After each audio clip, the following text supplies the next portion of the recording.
सो आज का जो टॉपिक है, ठीक है, ये लास्ट टॉपिक है, ठीक है। अ, ये एक लाइट है, इसको बोलते हैं एच डी आर आई, ठीक है। टेक्निक है, लाइट नहीं है बोल सकते, लेकिन एक टेक्निक है एच डी आर आई जिसको बोलते हैं, ठीक है।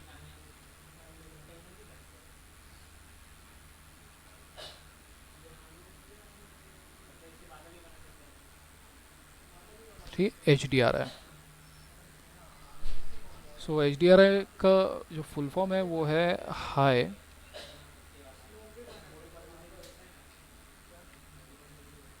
Dynamic range image. Okay, high dynamic range image. So इसका मतलब क्या है हाई डायनामिक रेंज इमेज? इसका सिंपल सा एक एग्जांपल मैं तुमको बताता हूँ कि सपोज़ मैं एक सन को देख रहा हूँ, ठीक है, रियल लाइफ में। तो हम सन को डायरेक्टली नहीं देख सकते, ठीक है। हम हमारे आँखों में बहुत ही ज़्यादा लाइट आता है, ठीक है। हम डायरेक्टली उसे देख ही नहीं सकते। ओके, लेकिन यहाँ पर अगर मैं इस सन को देखता हूँ तो मैं काफ़ी इजीली इसे देख सकता हूँ, ठीक है। मेरे आँखों में कोई प्रॉब्लम नहीं हो रहा है, ठीक है, क्योंकि ये एक फ्लैट इमेज है, ठीक है। तो इसमें वो एनर्जी नहीं है बोल सकते हैं, ठीक है। इस सन में वो एनर्जी हमको नहीं महसूस होगा जो हम रियल आंखों से देखेंगे, ठीक है। रियलिटी में देखेंगे, ठीक है, रियल आंखों से नहीं, रियल आंखें होती है। लेकिन जब ये वही सीन को अगर मैं फ़ोटो निकालूं और मैं उस सन को देखूं तो मैं काफ़ी इजीली देख सकता हूं, ठीक है, क्योंकि उसके अंदर अब वो उतना ब्राइटनेस या उतना लाइट या उतना पावर, ठीक है, उतना डायनामिक रेंज नहीं है। ओके, तो जैसे ही ये फ्लैट इमेज बन जाता है इसका पूरा जो डायनामिक रेंज है वो ज़ीरो हो जाता है, ठीक है, काइंड ऑफ। तो हमें वो डायनामिक रेंज जो है वो इमेज में स्टोर नहीं होता है। ओके, तो हम अगर उसे इमेज में स्टोर कर पाए तो क्या क्या हो सकता है, ठीक है। सो वो इमेज बन जाएगा तुम्हारा हाई डेंसिटी या फिर हाई डायनामिक रेंज इमेज, ठीक है। सो सपोज़ मैं कोई तो इमेज सर्च करते हैं। मैंने यहाँ पर सिंपली गूगल पे सर्च किया है पैनोरामिक इमेजेस, ठीक है। तो मुझे ये कुछ इमेजेस मिल गए, इसमें से मैं ये वाला एक इमेज ले सकते हैं, ठीक है। तो मैं इस इमेज को open image in new tab करता हूँ।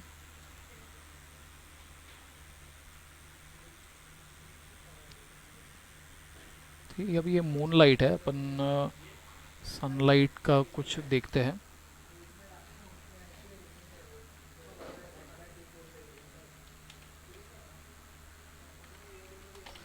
मैं यहाँ पे सर्च करता हूँ सनी डे पैनोरामिक इमेज और देखते हैं जिसमें थोड़ा सन भी दिखाई दे रहा हो ऐसा एक इमेज हम चूज़ करते हैं।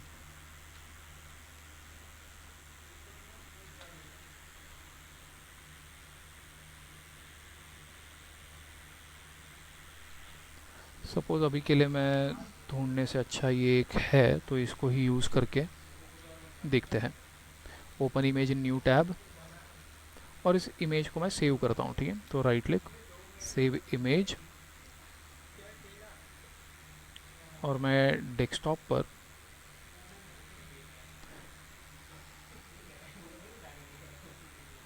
मैं एक फ़ोल्डर बनाता हूँ।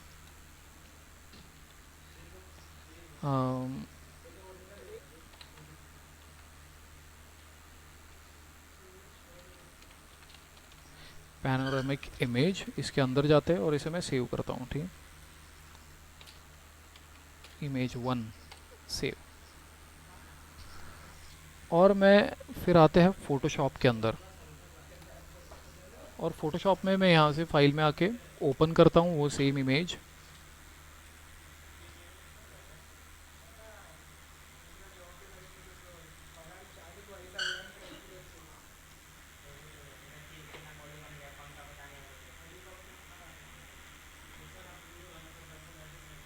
ओके, तो ये इमेज यहाँ पे आ गया। अब इस इमेज को अगर मैं यहाँ से आता हूँ इमेज मेन्यू में मेरे पास एक ऑप्शन है एडजस्टमेंट्स, जिसके अंदर है एक्सपोजर। ठीक है, एक्सपोजर मतलब काइंड ऑफ ब्राइटनेस ही बोल सकते हैं। तो मैं जितना एक्सपोजर बढ़ाता हूँ इमेज उतना ही ब्राइट होते जाएगा। ठीक है, और ब्राइट वहाँ से स्टार्ट होगा होना जहाँ पर सबसे ब्राइटनेस ज़्यादा है इस इमेज में, जैसे कि यहाँ पे।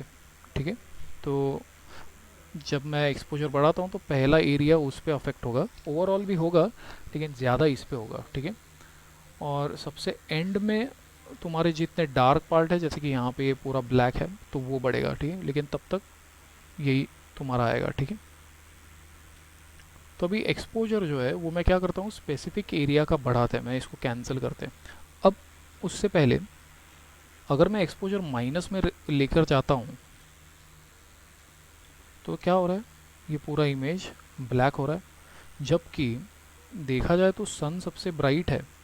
तो जब मैं एक्सपोजर कम करता हूँ तो उतना सन का जो एरिया है वो डार्क नहीं होना चाहिए था, क्योंकि वहाँ पे एक्सपोजर ऑलरेडी ज़्यादा है। लेकिन क्योंकि ये एक इमेज है, ये एक फ्लैट इमेज है, तो वो पूरा उसका जो पावर है या फिर डायनामिक रेंज वो इमेज में फ्लैट हो जाता है। ठीक है, कुछ कर नहीं सकते हम लोग। तो अब मैं क्या करता हूँ, इसको कैंसिल करते हैं और इतना स्पेसिफिक सन जो है वो मैं सिलेक्ट कर लेता हूँ।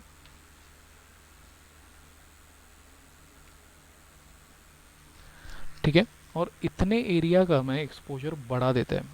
तो इमेज, एडजस्टमेंट्स, एक्सपोजर, और मैं इसका एक्सपोजर जो है वो कर देता हूँ +20। ठीक है, ओके। मैं इसको और एक्सपोजर बढ़ाते हैं, तो इमेज, एडजस्टमेंट, फिर से एक्सपोजर +20, और मतलब ये हो गया तुम्हारा 40। ठीक है, अब क्या किया है मैंने, इतने एरिया का जो एक्सपोजर है वो कंपेयर टू पूरा जो इमेज है उससे डेफिनेटली ज़्यादा होगा, क्योंकि हमने उतना बढ़ाया है। Control D select. अब मैं पूरे इमेज का एक्सपोजर कम करके देखते हैं क्या होता है। ये पूरे इमेज का एक्सपोजर वैसे ही कम कर रहा है जैसे पहले कर रहा था, जबकि यहाँ का जो पार्ट है वो एक्चुअली ज़्यादा एक्सपोज्ड है, क्योंकि हमने बढ़ाया था एक्सपोजर।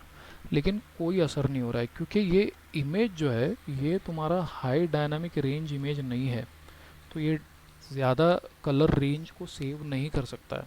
ठीक है, तो इसको हाई डायनामिक कैसे बनाएंगे। ठीक है, अब सबसे पहले और एक चीज़ उससे दिखता है कि अगर मैं सेव एज करता हूँ तो मुझे यहाँ पे बहुत सारे अलग अलग फॉर्मेट्स मिल रहे हैं। ठीक है, लेकिन इसके अंदर मुझे कोई ऐसा फॉर्मेट नहीं है जो हाई डेंसिटी रेडियंस इमेज को सेव करे, high definition, high dynamic range को। ठीक, मैं इसको कैंसिल करते हैं। अब इसको हाई डायनेमिक कैसे बनाएंगे, तो इसका बिट रेट जो है वो थोड़ा और बढ़ाना पड़ेगा। ठीक है, इसके बिट्स जो है वो बढ़ाने पड़ेंगे। उसके लिए तुमको जाना है सेम इमेज मेन्यू में। इमेज के अंदर मेरे पास है मोड, और मोड के अंदर है मेरे पास यहाँ पे 8 बिट पर चैनल, 16 बिट पर चैनल और 32 बिट पर चैनल। ठीक है, तो बाय डिफ़ॉल्ट इमेज 8 बिट रहता है, मैं इसको हाई पे रखते हैं 32 बिट्स। तो अब ये इमेज जो है वो 32 बिट का हो गया। ठीक है, अब ये हाई डायनामिक इमेज है। अब अगर मैं इसको सेव करने जाते हैं तो मुझे बहुत कम ऑप्शंस मिलेंगे यहाँ पर। ठीक, कुछ लिमिटेड ऑप्शंस ही है। ठीक है, फिलहाल तो मैं सेव नहीं करते, इसको कैंसिल करता हूँ मैं। अब क्योंकि ये 32 बिट इमेज है, अब मैं सेम चीज़ करके देखते हैं कि एडजस्टमेंट, एक्सपोजर, यहाँ पे देख सकते हो बहुत सारे ऑप्शन जो है वो बंद हो चुके हैं। ठीक है, जब मैंने इसे 32 बिट किया। ओके, तो मैं एक्सपोजर में आता हूँ, एक्सपोजर बढ़ाते हैं, सेम रिज़ल्ट, कम करते हैं, सेम रिज़ल्ट जैसे पहले हो रहा था। लेकिन अब क्योंकि ये 32 बिट है तो जहाँ पे एक्सपोजर ज़्यादा होगा वो उस एक्सपोजर को सेव करेगा। ठीक है, सो लेट्स ट्राई। मैं फिर से लेता हूँ यहाँ से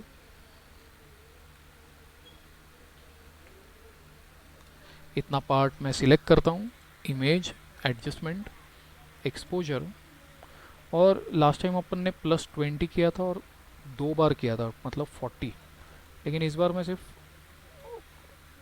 करता हूँ मे बी 10, अराउंड 10 ही रखते हैं, ठीक है, मतलब 4 टाइम्स कम करते हैं जो लास्ट टाइम किया था उससे। तो अब इतने एरिया का मैंने एक्सपोजर जो है वो +10 कर दिया। ओके करते, कंट्रोल D। अब क्योंकि ये 32 बिट है, तो जितना मैंने इसका एक्सपोजर बढ़ाया है, अब ये इमेज जो है वो उस इंफॉर्मेशन को स्टोर करके रखेगा इसके अंदर, ठीक है। अब मैं ओवरऑल इमेज का एक्सपोजर कम करके देखता हूँ, तो देख सकते हो कि कैसे उस सन का जो मल्टीप्लायर है वो मुझे ज़्यादा ही दिख रहा है, और वो बहुत एंड में कम होगा, ठीक है, क्योंकि उतने पार्ट का एक्सपोजर हमने बढ़ाया, ठीक है। तो जैसे ही मैंने 32 बिट इमेज को किया, तो वैसे वो एक्सपोजर वैल्यूज़ को सेव करने लगा इमेज के अंदर, ठीक है, स्टोर करने लगा काइंड ऑफ। तो this is what is called high density radiance image, ठीक है, हाई डायनामिक रेंज भी बोलते हैं, ठीक है, हाई डायनामिक रेंज इमेज। सो मैं कैंसिल करता हूँ, तो इस फाइल को मैं सेव कर सकता हूँ, फाइल सेव एज।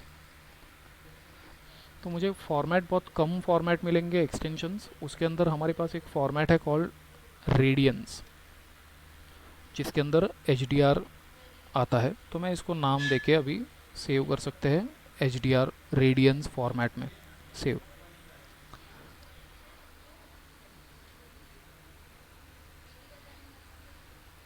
तो अब ये सेव हो चुका है, दिखता है। तो ये हमने इमेज लिया था और इसका एक HDR फाइल मैंने सेव किया है, ठीक है। तो ये HDR फाइल ऐसे तुम खुद का भी बनाना है तो बना सकते हो, ठीक है, लेकिन ये मेहनत करने की ज़रूरत नहीं। ये तो मैंने सिर्फ इसलिए बताया ताकि तुमको इसके पीछे का बैकग्राउंड पता हो कि HDR इमेज होता क्या है, ठीक है। अब HDR इमेज जो है वो डायरेक्टली भी तुमको नेट से मिल जाते हैं, ठीक है। सो मैं एक साइट बताता हूँ। तो यहाँ पे एक साइट है कॉल्ड नो इमोशन HDRI, ठीक। तो नो इमोशन डाल दो और HDRI डाल दो, तो ये एक तुमको पहला ही एक वेबसाइट का लिंक मिलेगा। मैं इस पर क्लिक करता हूँ, ठीक है। तो यहाँ पर तुमको पूरा सेटअप वेटअप उसने दिखाया है कि कैसे HDRI तुम बना सकते हो, ठीक है। एक्चुअली ये फ़ोटोशॉप में थोड़ा बहुत करना पड़ता है और थोड़ा बहुत सेटिंग कैमरा में ही करना पड़ता है। तो अलग अलग एक्सपोजर लेवल पे एक ही सीन के फ़ोटो निकाले हैं। तो ये एक थोड़ा ज़्यादा एक्सपोजर है, फिर कम एक्सपोजर है, और कम, और ठीक है। तो यहाँ पे उसका एक प्रीव्यू है, ठीक है, हाई एक्सपोजर, फिर एकदम लो, फिर थोड़ा बढ़ाया हुआ है, फिर थोड़ा और बढ़ा के। तो ऐसे फ़ोटोग्राफ करते हैं, ठीक है।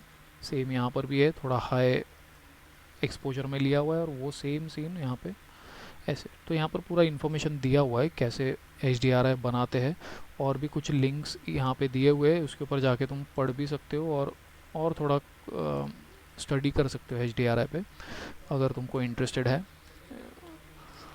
सो मैं यहाँ पर देखोगे तो मुझे HDRI अलग अलग टाइप के है, डे के HDR है, इवनिंग के HDR है, नाइट के है, अदर HDRIs, ठीक है। तो अभी के लिए मैं ले लेता हूँ सपोज एक डे HDRI। तो ये ऐसा कुछ एक इमेज है, ठीक है। तो बहुत सारे हैं अलग अलग।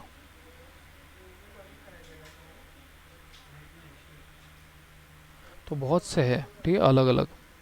तो इसमें से कोई भी एक HDRI अपन डाउनलोड कर सकते हैं। ये एकदम हाई रिजोल्यूशन वाले HDRIs है, ठीक है।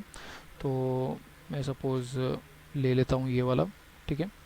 और यहाँ पे उस इमेज के नीचे लिखा हुआ है download the full resolution HDRI here. तो यहाँ पे क्लिक करो और ये डाउनलोड हो जाएगा। ये फ़ाइल बहुत बड़े फाइल्स है एक्चुअली। तो अगर मैं क्लिक करता हूँ,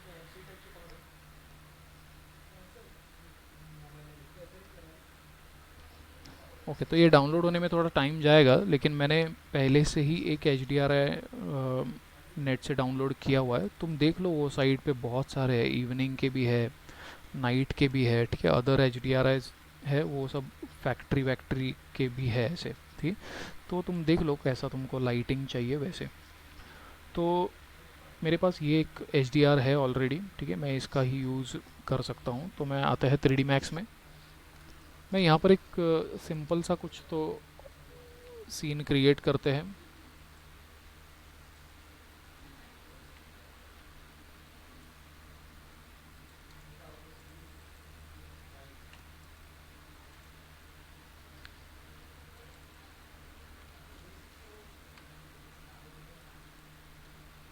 और इस पे मैं एक कुछ ऑब्जेक्ट्स बनाते हैं।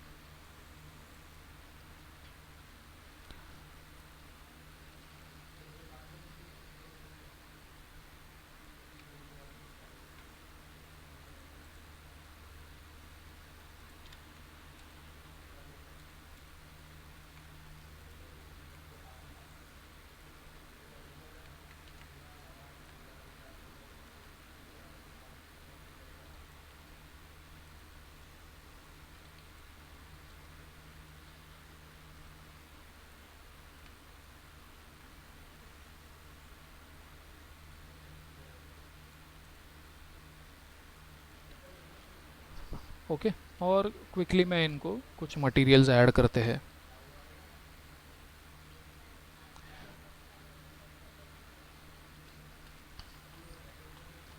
मैं इसको अभी के लिए कॉम्पैक्ट में ही जाता हूँ। और ये जो नीचे का एरिया है अपना, फ्लोरिंग जो है सरफेस, उसको मैं एक सिंपल सा ग्रे कलर ही देते हैं, ठीक है। तो एक स्लॉट लेता हूँ फर्स्ट, और इसको डायरेक्ट ड्रैग करके इसके ऊपर ड्रॉप कर देते हैं। और डिफ्यूज़ जो है वो मैं ग्रे रखता हूँ। फिर एक न्यू स्लॉट लेते हैं और अप्लाई, मैं इसे नाम दे देता हूँ टी पॉट।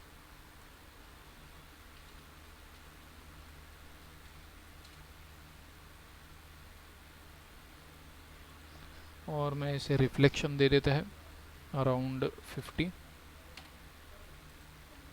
और थोड़ा ग्लॉसीनेस कम करता हूँ 0.95। फिर एक न्यू स्लॉट लेते हैं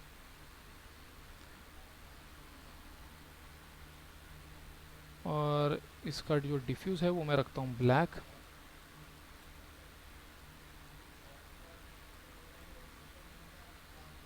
और रिफ्लेक्शन जो है वो मैं रखता हूँ वाइट, मतलब फुल। और फर्नल ऑफ कर देते हैं, ठीक है। तो ये बेसिकली स्टील हो जाएगा। इसका भी ग्लॉसीनेस 0.9 रखता हूँ मैं, थोड़ा सा मैट, हल्का सा। और ये जो ऑब्जेक्ट है इसके लिए भी मैं एक नया स्लॉट लेते हैं, अप्लाई करते हैं मटेरियल, और इसे कलर दे देता हूँ मैं मे बी रेड।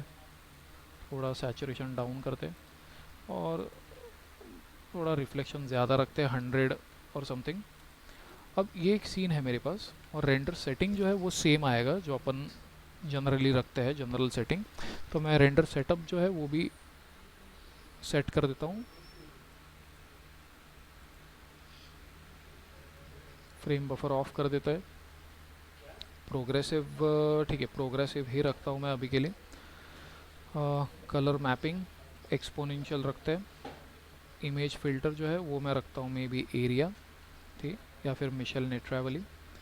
तो मिशेल नेट्रावली और एरिया मैंने बताया था कि विंड जो हमने रूम बनाया था उसमें विंडो के जो एजेस थे वो काफ़ी शार्प दिख रहे थे, तो उतना शार्पनेस नहीं चाहिए, तो एरिया रखो, ठीक है। तो अभी मैं एरिया ही रखते हैं। थोड़ा एजेस जो है, ये जैसे कि ये एज है, ठीक है, तो ये सब सॉफ्ट आए, ठीक है, ना कि एकदम शार्प आए। जी आई सेट करते हैं जैसा हमारा सेटिंग है, और मैं इसको अभी के लिए लो सेटिंग पे ही रखता हूँ, ठीक है। और लाइट कैश का सब डिवीज़न भी कम रखते हैं ताकि फास्ट रेंडर हो, ठीक है। और रेंडर टाइम जो है वो मैं 2 मिनट्स रखता हूँ, ठीक है। तो 2 मिनट में रेंडर हो जाएगा। और सब सेट किया हुआ है, अब मुझे रेंडर करना है। अब रेंडर करूँगा तो ऑब्वियसली ब्लैक दिखाई देगा क्योंकि हमने रेंडर सेटिंग किया हुआ है, तो इसका मतलब इसमें हमको लाइट देना बहुत ज़रूरी है, ठीक है। तो मैं कोई भी एक लाइट यहाँ पे ऐड कर सकते हैं, जैसे कि वीरे स्फीयर ले लेता हूँ मैं।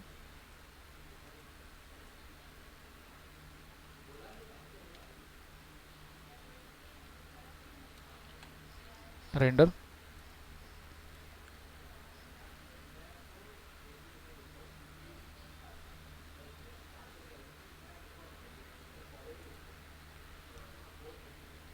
ओके, तो ये ऐसे दिख रहा है। ठीक है, फिलहाल मैं लाइट डिलीट करता हूँ। अब क्योंकि लाइट है ही नहीं सीन में, तो पूरा ये ब्लैक ही दिखाई देगा। ठीक है, तो अब मैं आता हूँ यहाँ से मटेरियल्स में, न्यू स्लॉट लेते हैं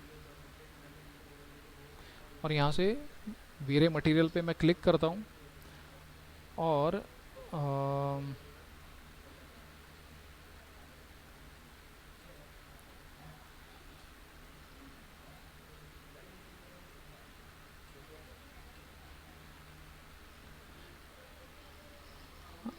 ओके, यहाँ पर ये शायद तुमको नहीं मिलेगा। मुझे इसको सिलेक्ट करना है स्लॉट को, और इंस्टेड ऑफ क्लिकिंग हियर मेरे पास यहाँ पर एक ऑप्शन है गेट मटेरियल्स। ठीक है, तो मैं गेट मटेरियल करता हूँ। तो इसके अंदर मुझे सिर्फ मटेरियल्स नहीं मिलेगा बल्कि मैप्स भी मिलेगा। ठीक है, मैप्स। तो मैप्स के अंदर मैं आता हूँ यहाँ से जनरल, जनरल नहीं है एक्चुअली, वीरे के अंदर तुमको मिलेगा। और मेरे पास है इसके अंदर वीरे एच डी आ रहा है। ठीक है, तो वीरे एच डी आ रहा है, डबल क्लिक करो।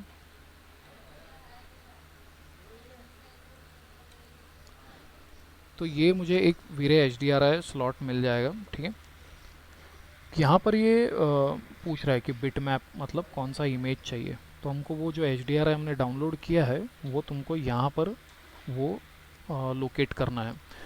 तो मैं इधर जो डॉट दिख रहा है वहाँ पे क्लिक करता हूँ और फिर यहाँ से चूज़ करते हैं जहाँ पर भी तुम्हारा वो फाइल है। ठीक है, सो अभी फ़िलहाल ये फाइल है तुम्हारा, मैंने रखा हुआ है मेरे ड्राइव में।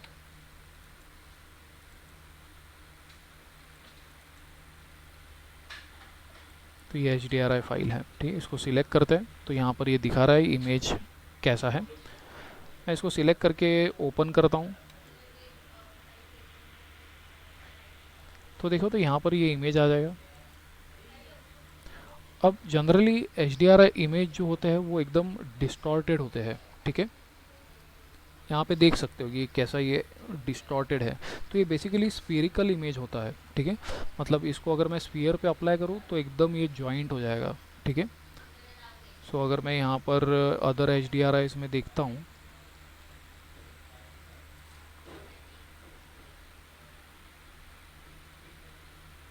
तो ये बेसिकली 360 डिग्री इमेज होता है ये। ठीक है,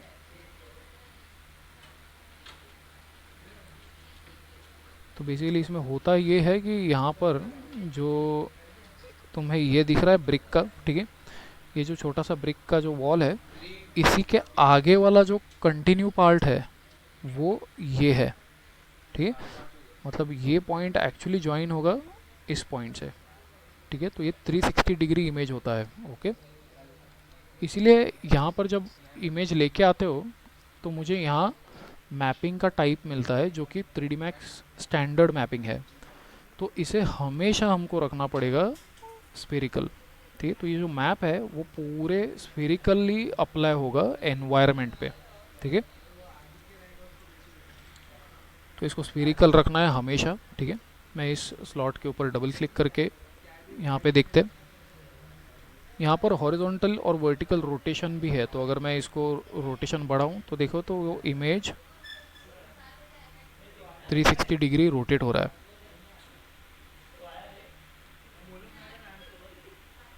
ठीक है, 0 वर्टिकल रोटेशन भी है, तो वर्टिकली भी मैं इसको ऐसे रोटेट कर सकता हूँ। अभी के लिए तो मैं 0 ही रखते हैं। और यहाँ पे फ्लिप हॉरिजॉन्टल भी कर सकते हो इमेज को, या इमेज को फ्लिप वर्टिकल भी कर सकते हैं। ठीक है, यहाँ पे ग्राउंड का पोजीशन है कि ग्राउंड से कितना ऊपर रहना चाहिए, एक्स पे, वाई पे और जेड पे, ठीक है। लेकिन इसको जनरली चेंज मत करो क्योंकि वो एच डी आर आई जो है वो पहले से ही सेट रहता है प्रॉपरली, ठीक है। सिर्फ इसका मैपिंग जो है वो बहुत इंपॉर्टेंट है, जो तुमको स्फेरिकल रखना है, ठीक है। अब यहाँ पे ओवरऑल मल्टीप्लायर है, ठीक है। तो 1 की जगह अगर मैं रखता हूँ इसे 5, तो ये मल्टीप्लायर बढ़ेगा, मतलब इमेज का जो लाइट है वो बढ़ेगा, देखोगे तो। ओके, मैं 1 ही रखता हूँ, ठीक है। मैं इसको क्लोज करते हैं। तो मेरे पास ये इमेज आ गया है एच डी आर आई, ठीक है। अब ये सिर्फ स्लॉट में हमने बनाया है, ठीक है। इससे कुछ रेंडरिंग पे इफेक्ट नहीं होगा। अगर मैं रेंडर करता हूँ तो ये ब्लैक ही आएगा, ठीक है। मैं इसको कैंसिल करता हूँ। अब मुझे एक मटेरियल पैनल जो है वो ये ऑन रखना है, ठीक है। इसके बाद में रेंडर सेटिंग जो है वो ऑन करते हैं, जिसका शॉर्टकट है F10,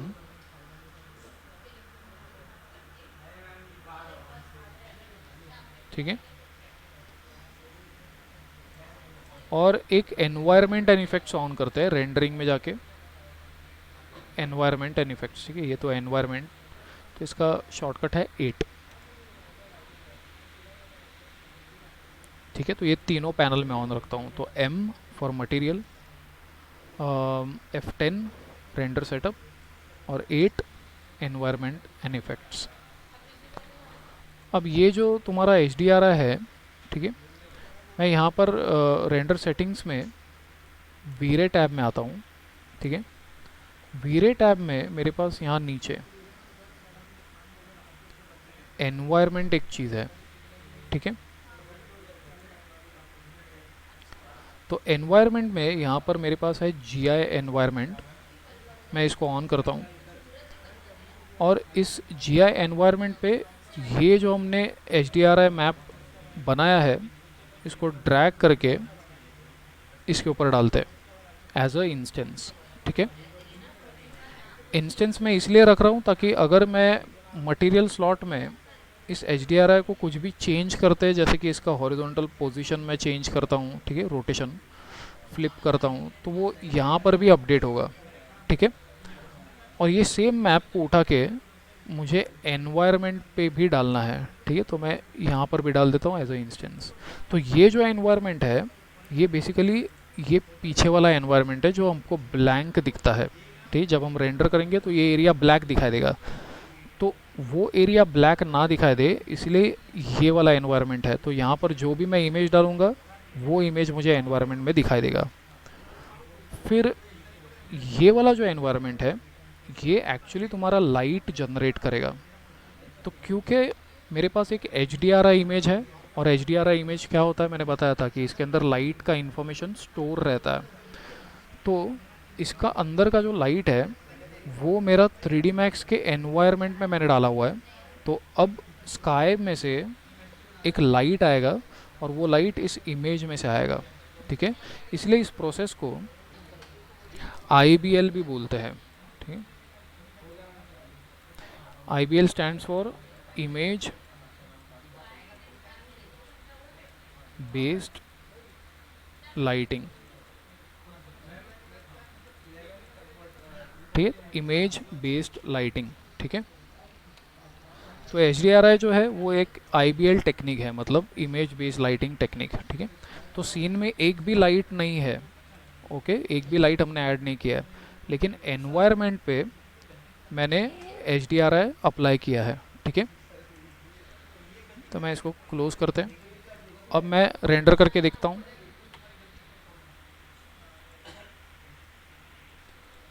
अब देख सकते हो कि पीछे एनवायरनमेंट में मुझे एक एच डी आर आई इमेज दिख रहा है और ऑब्जेक्ट के शैडोज़ भी यहाँ पर आ रहे हैं, ठीक है।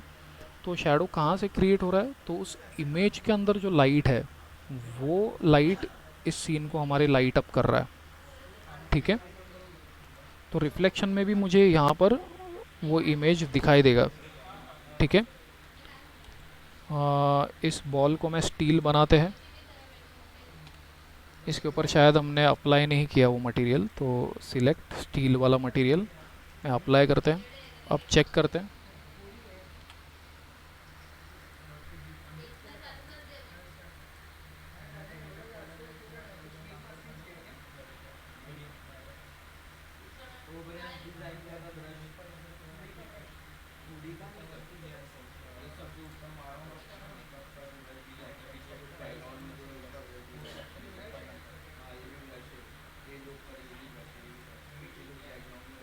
तो ये स्टील आ रहा है, ठीक है, और उसके अंदर मुझे वो एच डी आर आई इमेज जो एनवायरनमेंट पे है वो दिख रहा है। ओके, इसमें भी दिख रहा है। मैं इसको कैंसिल करता हूँ।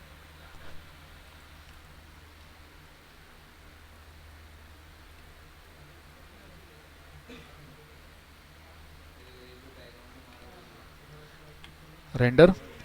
लेकिन सपोज़ मुझे वो एनवायरनमेंट में जो इमेज दिख रहा है वो नहीं दिखाना है, ठीक है, तो मैं क्या कर सकता हूँ कि मैं 8 प्रेस करते हैं, एनवायरनमेंट एंड इफेक्ट्स, और ये जो एच डी आर आई डाला है मैं इसको ऑफ कर देता हूँ, यूज़ मैप।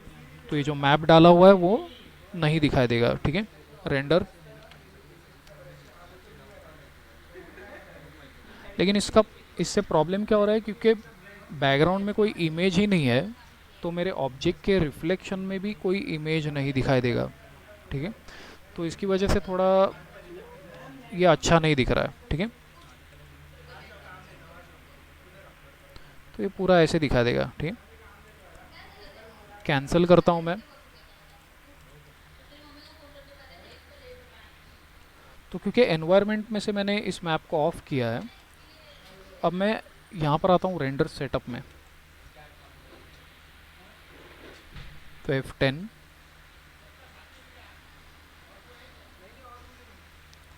और यहाँ पर मेरे पास वीरे के अंदर यहाँ पे एनवायरनमेंट पे इफेक्ट हमने डाला हुआ है एच डी आर आई। मेरे पास एक और ऑप्शन है, रिफ्लेक्शन रिफ्रैक्शन। मैं इसके ऊपर भी इसे डाल देते हैं, इंस्टेंस। मतलब जिस भी ऑब्जेक्ट को रिफ्लेक्शन होगा या रिफ्रैक्शन होगा उसमें से मुझे ये इमेज दिखाई देगा, ठीक है, उसमें मुझे ये इमेज दिखाई देगा, ठीक है। तो भले मैंने एनवायरनमेंट से निकाल दिया है, ठीक है, लेकिन मैंने रिफ्लेक्शंस पे डाला हुआ है, तो जिन जिन ऑब्जेक्ट को रिफ्लेक्शन है उसके अंदर मुझे मेरा एच डी आर आई दिखाई देगा। तो अब पीछे बैकग्राउंड ब्लैक ही रहेगा, लेकिन ऑब्जेक्ट के अंदर तुम्हें reflection H D R I का दिखाई देगा, ठीक है। तो मैं टीपॉट का थोड़ा सा रिफ्लेक्शन जो है वो बढ़ाते हैं। तो इसका रिफ्लेक्शन मैंने 50 दिया था, मैं इसको मे बी 120 देते हैं। कैंसिल। अब रेंडर करता हूँ मैं। तो यहाँ पे मुझे सीन जो है बैकग्राउंड का वो ब्लैक दिखाई देगा, ठीक है।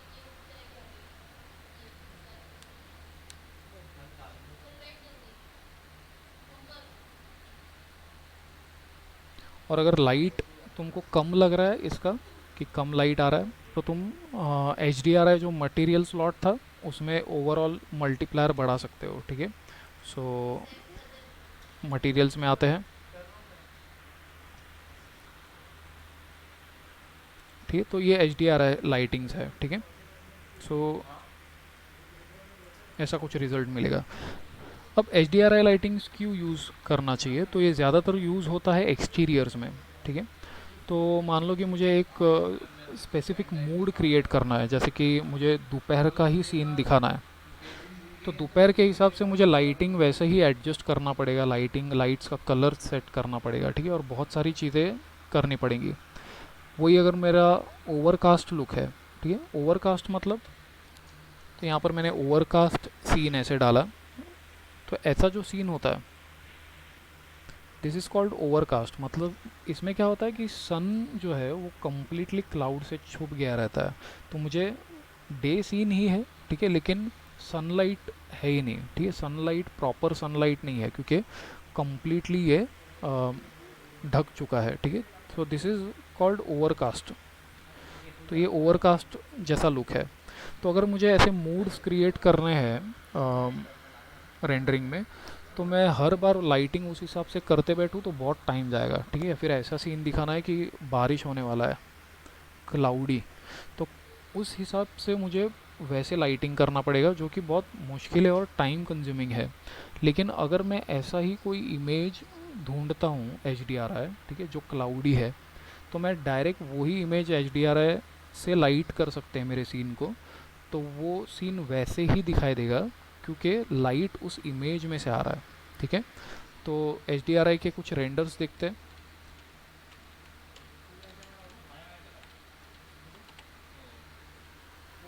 एच डी आर आई रेंडरिंग, तो बेसिकली ये जो देख रहे हो तुम, ये एक सीन है। तो ये जो पीछे इमेज दिख रहा है, ये एच डी आर आई इमेज है, और ये 3D मॉडल है, 3D मैक्स में बनाया हुआ है, और इसमें एक भी लाइट ऐड नहीं किया है। ठीक है, सिर्फ एच डी आर आई इमेज डाला है और उससे ही ये लाइट आ रहा है, और ये काफ़ी रियलिस्टिक दिख रहा है। ठीक है, और उस सीन की तरह ही लग रहा है जैसा पीछे का बैकग्राउंड है। ठीक है, तो जैसा बैकग्राउंड का स्काई है, वैसे ही कुछ ये इमेज भी दिख रहा है, क्योंकि लाइट जो है वो उसी में से जनरेट हो रहा है। ठीक है, और काफ़ी अच्छे रिजल्ट्स एच डी आर आई के आते हैं। जैसे ये कार जो है, ये भी एक मॉडल है 3D मैक्स में बनाया हुआ, और बाकी का जो इमेज दिख रहा है वो पूरा एच डी आर आई इमेज है।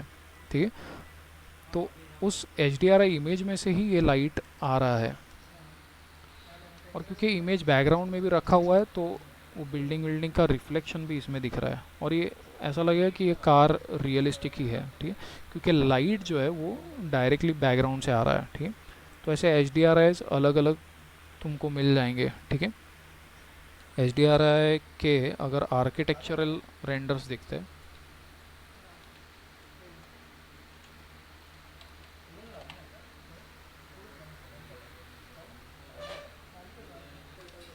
ओके, ये भी एक इमेज है। ठीक है, so H D R I ही है जो पीछे देख रहे हो वो, तो बैकग्राउंड भी एक मिल जाता है। ठीक है, एक तुमको क्लाउड्स मिल जाते हैं, स्काई मिल जाता है। ठीक है, ये भी एक प्रॉपर है।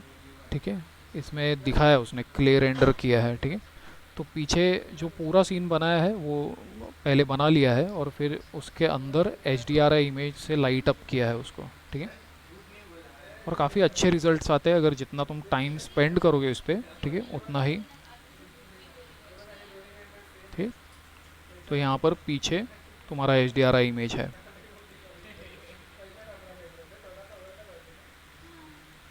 ये थोड़ा मल्टीप्लायर बड़ा है एच डी आर आई का, ये थोड़ा कम है। ठीक है, तो इस पूरे बंगलों पे उस इमेज में से ही लाइट आ रहा है। ठीक है, so H D R I lightings powerful चीज़ है, इसको ट्राई करो। एच डी आर आई का जो साइट है वो मैंने तुमको बताया है। यहाँ से H D R I know emotion H D are, इसके अंदर बहुत सारे एच डी आर आईज है, तो डाउनलोड करो, इसको यूज़ करके देखो। ठीक है, कैसे रिज़ल्ट आता है तुम्हारे सीन पे।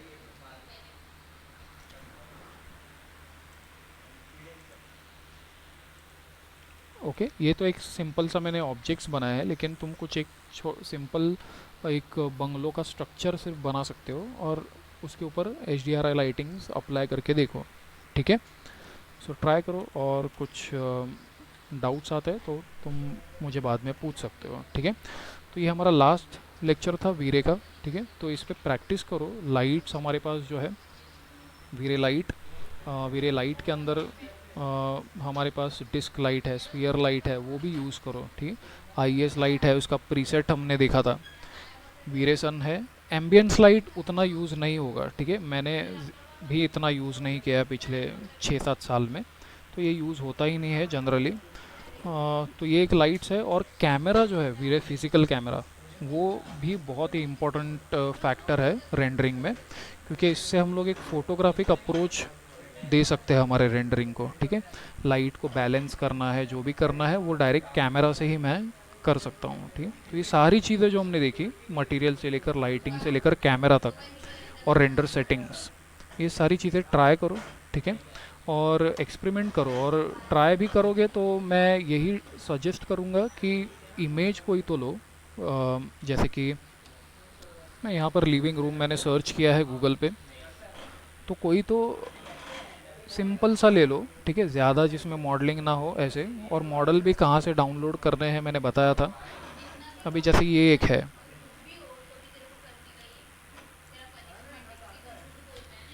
ठीक, तो बेसिक वॉल बना लो और बाकी सारे मॉडल्स डाउनलोड करके उठा के प्लेस करो। फिर मटेरियल दो, और जैसा ये इमेज दिख रहा है ट्राई करो एग्जैक्ट वैसा ही तुम्हारा भी रिजल्ट आए, ठीक है। और यही तरीका है प्रैक्टिस करने का, ठीक है। अगर रियलिस्टिक आउटपुट तुमको निकालने हैं तो सिंपली कोई तो इमेज ले लो, सेम मॉडल करो, ठीक है। कलर कॉम्बिनेशन भी सेम रखो, ये एक है, ठीक है। सिंपल है, ज़्यादा कुछ है ही नहीं इसमें, ठीक है। सोफ़ा वोफ़ा सब जो है वो तुमको मॉडल ही डाउनलोड करना है। यहाँ से लाइट आ रहा है, ठीक है। अब इसमें देखोगे तो सनलाइट मुझे नहीं दिख रहा है, ठीक है। सनलाइट भी है एक्चुअली इसमें, ठीक है। यहाँ पे देखो तो ये येलोइश जो दिख रहा है ये एक्चुअली सन है, ठीक है। सन का साइज़ मल्टीप्लायर मैंने एक ऑप्शन बताया था, वो जब बढ़ाते हैं तो सन के जो लाइट के एजेस है वो सॉफ्ट होते हैं, तो वो इसमें बहुत ज़्यादा बढ़ाया रहेगा, मे बी 20-30 रखा होगा, ठीक है। इसलिए एकदम सॉफ्ट सन आ रहा है ये। यहाँ पर से भी एक वेरे लाइट अंदर रखा है, डिस्क लाइट, ठीक है। यहाँ इसके अंदर भी डिस्क लाइट रखे होंगे, ठीक है। यहाँ पे तुम्हारे जो इनडायरेक्ट लाइट है, ठीक है, मैश लाइट, वो आएगा, ठीक है। तो यहाँ से सनलाइट आ रहा है, ठीक है। और बाकी जो भी तुमको यहाँ पर मॉडल रखना है वो रखो। तो जब ऐसी चीज़ें ट्राई करोगे, कोई इमेज लेकर वैसा ही तुम्हें 3D मैक्स में बनाकर वैसा ही आउटपुट भी निकालना है, ठीक है। तब धीरे धीरे रिजल्ट आने लगेगा, ठीक है। ये जल्दी नहीं होगा, ये भी मैं बता देता हूँ अभी, ठीक है। तुम 3 4 5 6, ठीक है, 7 10 इमेज जब बनाओगे ऐसे मॉडल करके, तब जाके धीरे धीरे तुमको समझ में आएगा कि लाइट मुझे कैसे प्लेस करना चाहिए, मल्टीप्लायर क्या रखना चाहिए, फिजिकल कैमरा कैसा सेट करना चाहिए।